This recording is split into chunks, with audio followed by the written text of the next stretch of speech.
Hello बच्चों, let's read the question. The question says if assertion is if reaction quotient is less than equilibrium constant, that is QC is less than Kc, reaction moves in direction of reactant, and reason is reaction quotient is defined in the same way as equilibrium constant at any stage of reaction. So A is both assertion and reason are true, and reason is the correct explanation of assertion. B says both assertion and reason are true, but reason is not correct explanation of assertion. C's assertion is true but reason is false, and D says both assertion and reason are false. So यहाँ पे हमारे पास एक assertion और reason statement का question है, हमें बताना है कि इसमें से कौन सी स्टेटमेंट हमारे पास करेक्ट है। तो हमारे पास यहाँ पे जो की कंसेप्ट रिक्वायर्ड है that is Kc that is equilibrium constant and Qc that is reaction quotient.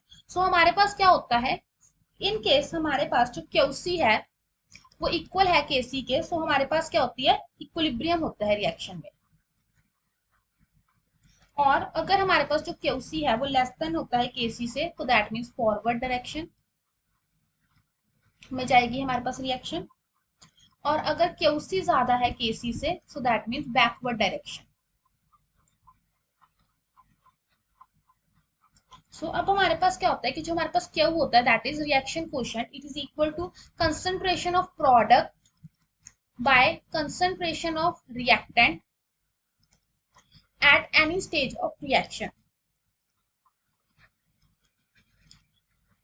So that means हमारे पास जो रीजन है वो तो सही है कि हमारे पास जो Q है that is reaction quotient, it is equal to concentration, it is defined as same way as equilibrium constant, क्योंकि हमारे पास इक्विलिब्रियम कांस्टेंट भी क्या होता है, product by concentration, sorry concentration of product by reactant at any stage of reaction.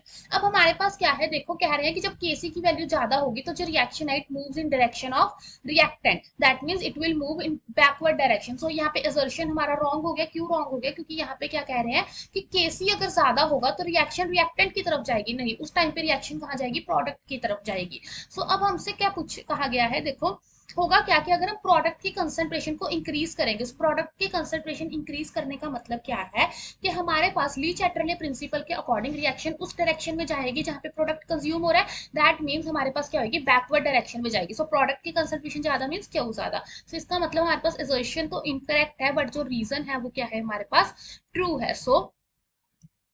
सो हमारे पास क्या आ जाएगा, both assertion and reason are true but reason is not the correct explanation of assertion. Hope you find the answer. Best of luck.